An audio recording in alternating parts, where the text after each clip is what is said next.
اب میں آج کی مہمان خصوصی جناب سید ذوالقرنین شاہ صاحب کی خدمت میں گزارش کروں گا کہ وہ تشریف لائیں اور اپنے خیالات کا اظہار کریں. جناب سید ذوالقرنین شاہ صاحب. بسم اللہ الرحمن الرحیم. قابل احترام جناب مراد علی وزیر صاحب مونسل جنرل پاکستان بارسلونا اور حاضرین محفل، السلام علیکم. کتابوں میں تو بہت بات ہو چکی، میں صرف بات کروں گا ڈاکٹر قمر فاروق، کیونکہ میرا تعلق ڈاکٹر قمر فاروق سے بہت پرانا ہے. یہ 8 سال دنیا نیوز کے مین رپورٹر رہے اور میرا خیال ہے کہ یورپ میں ریکارڈ ہے جو صحافت میں انہوں نے نام پیدا کیا ہے. میں نے نہیں دیکھا کہ اتنا کو محنتی، ہارڈ ورکر اور تحقیق کرنے والا کوئی بھی خبر، کوئی بھی حوالہ انہوں نے تحقیق کے بغیر نہیں کیا، بلکہ یہ خود اس جگہ پہ گئے ہیں. اسپین کے حوالے سے خبر ہے، بارسلونا کے حوالے سے یہ تحقیق کر کے خبر دیتے ہیں. یہ اچھے انسان ہیں، دوست ہیں اور میرٹ کی بات کرتے ہیں. اور جب یہ 1-2 کتابوں کی رونمائی ہوئی تو میں نے خود ان سے ریکویسٹ کی کہ ڈاکٹر صاحب آپ کی 15 کتابیں ہو گئی ہیں تو آپ کی پذیرائی ہونی چاہیے. تو ان کی محبت ہے اور میں سمجھتا ہوں کہ جتنے بھی میں ایونٹ کرواتا رہا ہوں میرے لیے فخر کی بات ہے. ادب کے حوالے سے، کتاب کی رونمائی کے حوالے سے میرے لیے بڑا اعزاز ہے کہ میں ایک پروگرام کی میں پذیرائی کر رہا ہوں جس میں علم کے حوالے سے، ادب کے حوالے سے ہے.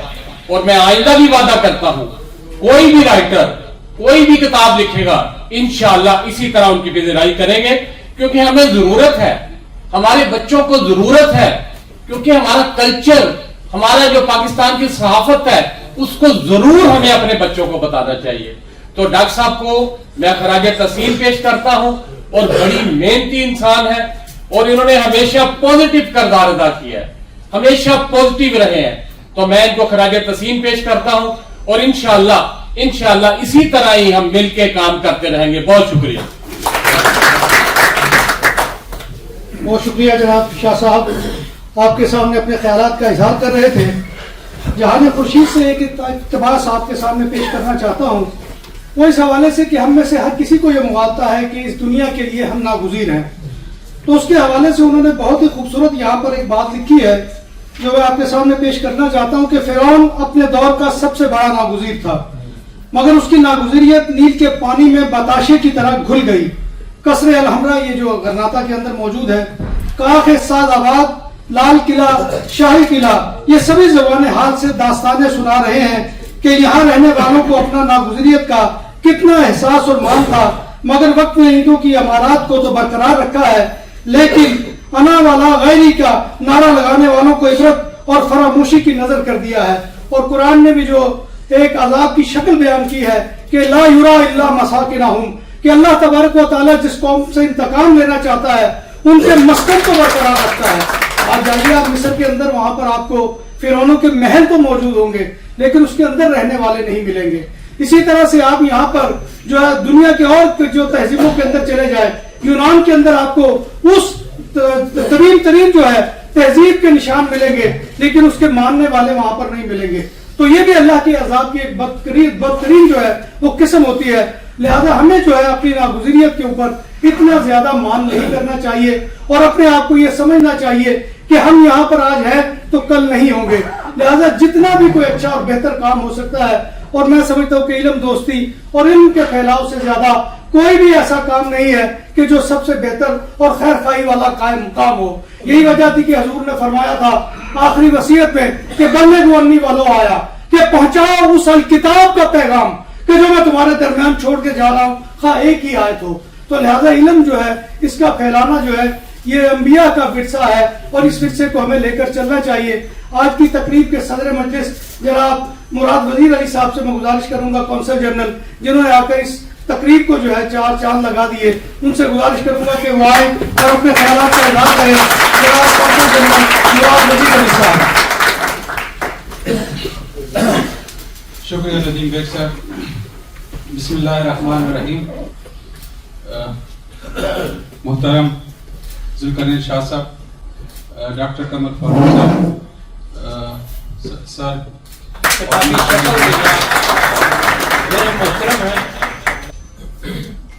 یقیناً انسان اور جانور میں جو فرق ہوتا ہے وہ علم کا ہی ہوتا ہے. علم سے ہی ہماری پہچان یہی ہوتی ہے کہ جو جانور ہوتا ہے, آپ کسی انسان کو جو اس طرح کا کام کر لے آپ اسی کو جانور کا کیوں کہہ دیتے ہو؟ کیونکہ اس کے پاس علم کی تشنگی ہوتی ہے, اس کے پاس علم نہیں ہوتا. اور قلم اور کتاب علم کے پھیلانے کا ایک بہت بڑا ذریعہ ہے. یقیناً ڈاکٹر قمر فاروق صاحب مبارکباد کے مستحق ہیں کہ انہوں نے اتنی ساری کتابیں اپنے قلم سے تحریر کی ہیں, اور میں اور آپ سے گزارش کروں گا کہ آپ ان سب کو جو ہے نا وہ زبردست رائزہ سین پیش کریں اور تالیہ کریں, تاکہ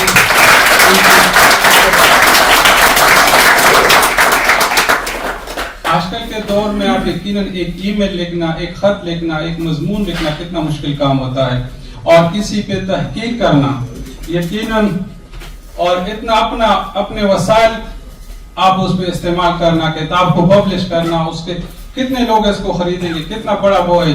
میں اس لیے جو علامہ صاحب نے کہا کہ جو لوگ پڑھنا چاہتے ہیں وہ خرید لیں, میرا پوائنٹ آف ویو یہ ہے کہ آپ نے اگر رائٹر کی اور اس کی مدد کرنی ہے, اس کی اسسٹ کرنا ہے, اس کو فائنانشل سپورٹ کرنا ہے, اس کو انکریج کرنا ہے, تو آپ اس کتاب کو خریدیں. بے شک آپ اس کو جو ہے نا لائبریری کی زینت بنا لیں, خوبصورت لگتی ہے, کہیں نہ کہیں کوئی نہ کوئی اس کو اس پہ کسی کی نظر پڑ جائے گی, کوئی نہ کوئی آپ کے آنے والی جنریشن میں اس کو پڑھ لے گا, تو یقیناً آپ کی قیمت اور ان کے پیسے وصول ہو جائیں گے. تو آپ سب سے گزارش ہے کہ جس طرح راجہ سونی صاحب نے کہا کہ ہمیں ان کو سپورٹ کرنا ہے, تو ان کے رائٹر کا, کسی بھی رائٹر کے سپورٹ کا بہترین ذریعہ یہ ہے کہ آپ ان کی کتابوں کو خرید لیں اور آپ ان دوستوں میں بانٹیں, لوگوں کو دیں, تحفتاً جو بھی آپ نے کرنا ہے وہ کر لیں, لیکن آپ ان کو انکریج کریں. تو ڈاکٹر صاحب بہت بہت مبارک ہوں.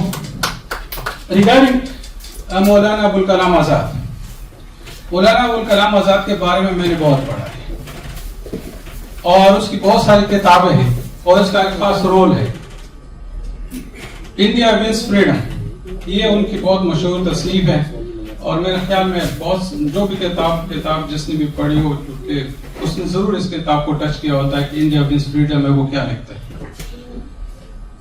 وہ صرف یہ جس طرح ہمارے ساتھیوں نے کہا کہ جو ان کے کہ کوئی چیزیں ان کے سچ ثابت ہوئی ہیں کہ مہاجروں آپ کو کس نام سے پکارا جائے گا, یہ میں نے بھی پڑھی ہے.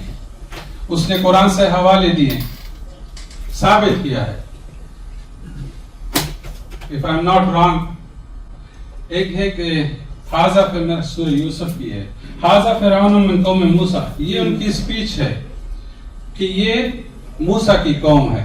کہتے ہیں موسیٰ کی قوم میں دونوں مسلمان اور نان مسلم دونوں تھے, وہ جو نہ ماننے والے تھے وہ بھی موسیٰ کے قوم میں سے. تو اس نے کہا بیسیکلی مولانا ابوالکلام آزاد کی جو اختلاف تھا وہ نظریہ پاکستان سے, آئیڈیالوجی آف پاکستان, نظریہ پاکستان, وہ یہ مانتے ہی نہیں تھے جو کہ ہندو اور مسلمان دو علیحدہ قومیں ہیں, اور ان کے مذہب, کلچر اور سب کچھ مختلف ہیں, اور اس بنا پر مذہب کو بیس بنا کے مسلمانوں کے لیے علیحدہ خطے کے قیام کا مطالبہ جو تھا وہ اس کے حق میں نہیں تھے. چونکہ ایک علمی بحث ہے, اس میں انہوں نے دو قومی نظریے کو چیلنج کیا تھا, اور دو قومی نظریہ کہاں سے آیا؟ جس طرح ہمارے کچھ ساتھیوں نے کہا کہ شاید ہم اردو میں بہت سارا کام ہوا ہے, ہم پنجابی میں اس طرح یا پشتو میں یا سندھی میں اس طرح کا کام نہیں ہوا. ریزن یہ ہے کہ ہندوستان, جب بھی آپ اس کی مطلب ہسٹوریکل کنوٹیشن میں دیکھیں گے تو آپ ہندوستان کو دیکھیں گے. ہندو مسلم کی جو سب سے پہلے جو ان کا اختلاف بنا تھا وہ اردو 1867 میں اردو اور ہندی کو قومی زبان قرار دینے پہ ہوا تھا. علی گڑھ کی تحریک جب شروع ہوئی تھی تو انہوں نے اردو کا ساتھ دیا تھا. اگر آپ ہماری اسلامی تاریخ دیکھیں تو ہمارے جتنے مفسرین ہیں, جتنی بھی ہسٹری ہے, انہوں نے اردو زبان میں لکھی ہے. اور کابل سے لے کے آپ چٹاگاں کی کسی گاؤں تک جائیں, خواہ پنجابی ہے, پٹھان ہے, سندھی ہے, افغانی ہے, بنگالی ہے, مراٹھی, ان کو کچھ نہ کچھ اردو کی سمجھ آ جاتی ہے.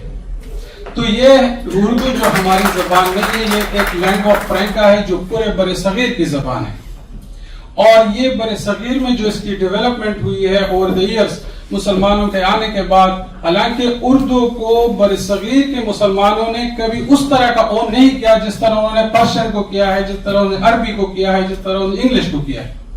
اور ابھی بھی یہ ہمارا المیہ ہے کہ ہم اردو میں بات کرتے ہوئے تو ہمیں الفاظ نہیں مل رہے ہوتے ہیں، ہم انگلش کا سہارا لیتے ہیں، ہم کسی اور ادب کا سہارا. وہ یہی ہے کہ ہم اپنی زبان کو اس طرح فروغ نہیں دے سکے.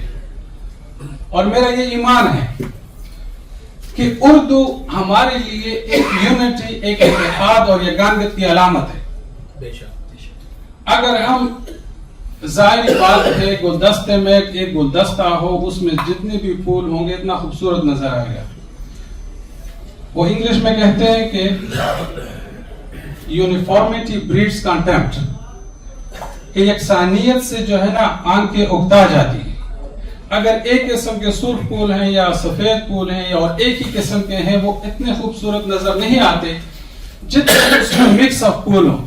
اس میں پنجابی بھی ہو، اس میں سرائکی بھی ہو، اس میں سندھی بھی ہو، اس میں براہوی بھی ہو، بلوچی بھی ہو، پشتو بھی ہو. جب آپ وہ گلدستہ رکھیں گے ٹیبل پہ، وہ بہت خوبصورت نظر آئے گا. کیا بات. اور اسی طرح اس ساری زبانوں کو جو گلدستہ مہیا کرتا ہے وہ ہے اردو کی زبان ہے.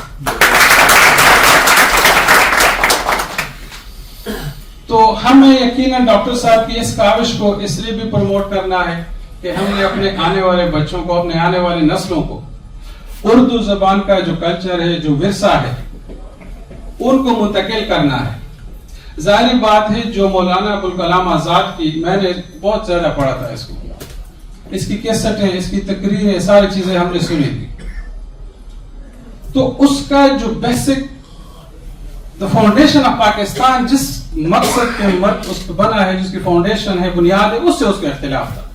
تو اس لیے ہم اس کو پاکستان میں اس طرح نہ پسند کرتے ہیں، نہ پڑھتے ہیں. جو ریسرچر ہے وہ کرتے ہیں. دوسری بات یہ ہے کہ یہ اس کی سیاست تھی، لیکن اس سیاست کو اس نے بیس پرووائڈ کیا، ہندو نے اس کو آگے کر دیا، اس نے اس کو مذہب کی مطلب سپورٹ دے دی، اس نے قرآن کے حوالے دے دیے، اور مسلم لیگ یا پاکستان کے قیام میں دشواریاں پیدا کی. اور جہاں تک بات ہے کسی کو کسی نام سے پکارنے کی، اب آپ سارے کتنے آپ میں سے اسپینش ہیں، یہ چیزیں تبدیل ہو جاتی ہیں، یہ جغرافیہ تبدیل ہو جاتا ہے. آپ اپنے آپ کو جتنے بھی پاکستانی کہیں گے، الحمدللہ آپ سارے پاکستانی ہیں، آپ کے بلڈ میں ہے، آپ کے خون میں، آپ کے مٹی میں. آپ کے تیسری نسل کو پتہ بھی نہیں ہوگا کہ آپ کون ہیں. آپ کے جو پوتے آئیں گے وہ جوان ہوں گے، they will be only Spanish. وہ پاسنگ ریمارکس دیں گے پاکستان کے بارے میں. ہمیں اگر توجہ دینی ہے تو ان بچوں پہ دینی ہے، اس آنے والی نسل پہ دینی ہے کہ ان کا پاکستان کے ساتھ کنیکٹ، ان کا پاکستان کے ساتھ جوڑ اپنی کیسا رکھنا ہے. اس جوڑ کو رکھنے کے لیے آپ کو بہت زیادہ محنت کرنی پڑے گی، ہم سب کو محنت کرنی پڑے گی. یقین کریں اس جوڑ کو مینٹین کرنے کے لیے آپ کو ہمارے کچھ ساتھیوں کی طرح ہر سال پاکستان کا وزٹ کرنا پڑے گا. آپ نے بچوں کو پاکستان کی خوبصورتی دکھانی ہوگی. آپ نے اپنے بچوں کے ساتھ کیا کچھ کرنا ہوگا تاکہ وہ آپ کے چاچے، مامے، تائے اور جو ایکسٹینڈڈ فیملیز ہیں، جو فیملی کلچر ہے، ان کے ساتھ وہ جڑ سکے. جڑنے کے لیے آپ کو سب سے پہلے ضروری ہے کہ اس کو ایک کمیونیکیشن سکل دے دو، اس کو اردو سے کہو. ظاہری بات ہے جب وہ ہمارے بہت سارے یار دوست ہیں جس کے بچے آتے ہیں، میرے اپنے ریلیٹیوز ہیں جن کے بچے آتے ہیں، وہ صرف انگلش بات کرتے ہیں، تو وہ کسی بھی غمی شادی میں آتے ہیں تو وہ کونے میں بیٹھے ہوتے ہیں، کوئی بچہ ان سے نہ گپ شپ کرتا ہے، نہ ملتا ہے، نہ یہ لوگوں سے ملتے ہیں. کیونکہ یہ جو زبان ہے، جو کمیونیکیشن ہے نا، یہ آپ کو، انسان کو جانوروں سے متمیز کرتی ہے. علم ہے، زبان ہے، قلم ہے، یہی ہمارا ورثہ ہے اور یہی ہمارے لیے سب کچھ ہے. تھینک یو سو مچ. آپ سب کا بہت بہت شکریہ.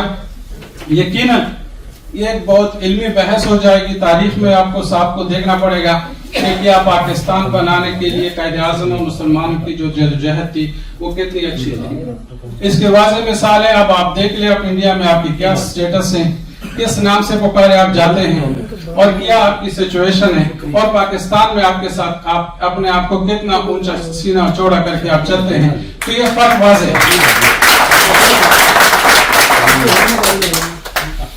اور آخر میں جب میں آ رہا تھا, چونکہ میں نے کتاب نہیں پڑھی تھی, میں نے گاڑی میں تھوڑی سی اس کی پڑھ لی, میں بڑا کنفیوز تھا. میں سوچ رہا تھا کہ یہ ڈاکٹر صاحب کی تاریخ پیدائش کیا ہے. میں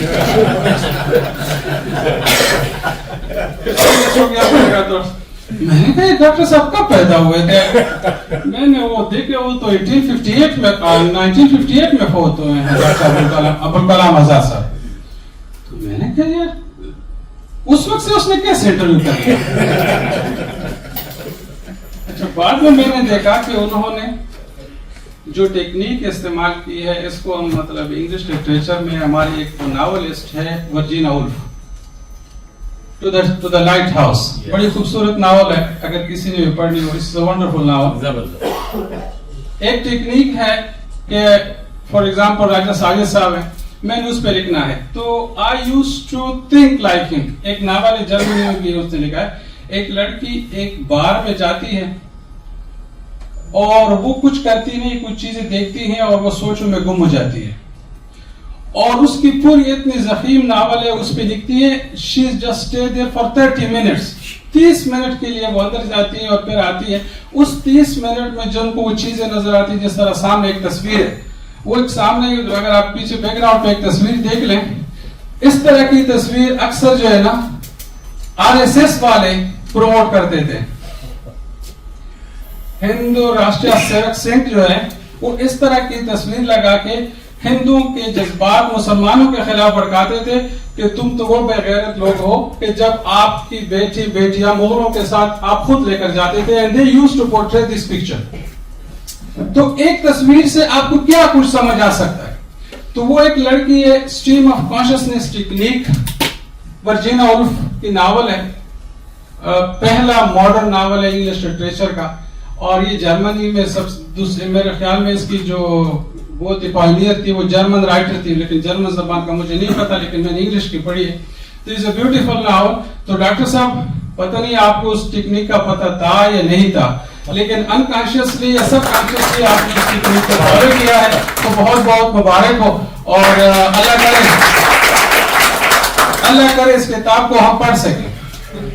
سب سے زیادہ امپورٹنٹ چیز یہ ہے کہ ہم اس کو پڑھ سکیں. Thank you very much. آپ خود بھی پڑھیے, اپنے بچوں کو پڑھائیے, ان کو عربی محفلوں میں بھی لائیے. یقیناً جس طرح ہمارے ساتھی نے کہا کہ یہاں 2 خواتین ہیں, تو بارسلونا کی یہی ایک سب سے بڑی, میں اکثر کہتا ہوں نا کہ سب سے بڑی ہماری خامی یہ ہے کہ ہم سب آپس میں بیٹھ جاتے ہیں, ہماری فیملیز آپس میں نہیں بیٹھتی, ہمارے بچے آپس میں نہیں بیٹھتے. ہم ایسے, اب میں نے کم از کم مجھے 2 سال ہونے والے ہیں, میں نے ایسی محفل نہ کبھی شاید کی ہو جس میں کسی نے کہا کہ آپ فیملیز کے ساتھ آ جائیں یا بچوں کے ساتھ آ جائیں.